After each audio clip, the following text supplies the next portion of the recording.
राजा अपने नित्य क्रम में सुबह जल्दी उठ के घर में थोड़ा सा व्यायाम, राजवाड़े में थोड़ा सा व्यायाम करके बाहर निकला और रोज का उसका नियम था घोड़े पर बैठकर रपेट करना आधा घंटा।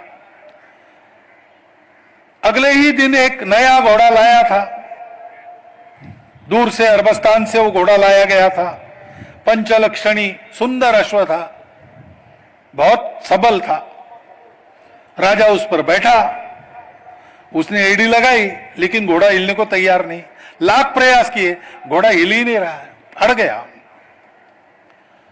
चलो आज अपना नियम टूट गया, कल डबल रपेट करेंगे, ऐसा सोच के राजा वापस आया, स्नान वगैरह करके नाश्ते के लिए बैठ गया।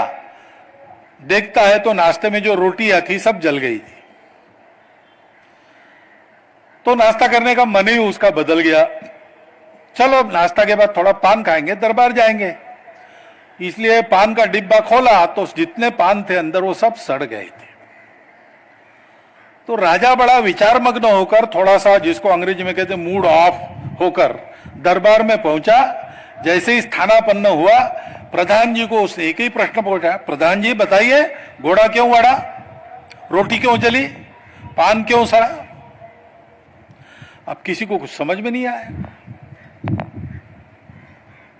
अब चलने लगा प्रश्न और राजा एक ही प्रश्न पूछे, घोड़ा क्यों अड़ा, रोटी क्यों जली, पान क्यों सड़ा।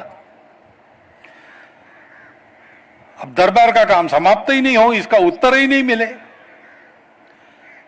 फिर कोई एक बूढ़ा अनुभवी था राजधानी के शहर में, समझदार आदमी इसलिए प्रसिद्ध था, उसको बुला के लाया। उसने राजा का प्रश्न सुना और उसने कहा महाराज इसका उत्तर है घुमाया नहीं इसलिए।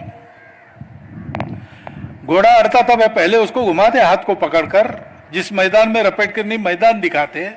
वो जब तक मैदान पता नहीं होता तब तक वो हिम्मत नहीं करता है।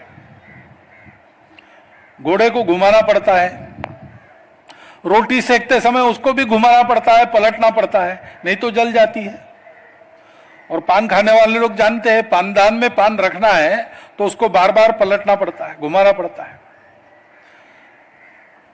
तो घुमाया नहीं इसलिए सब प्रश्नों का एक ही उत्तर है। वैसे हम जैसे भी आज है ऐसे क्यों है, हमारी स्थिति बदली, देश की भी स्थिति बदली। हम जागरूक नहीं थे तब गुलाम थे।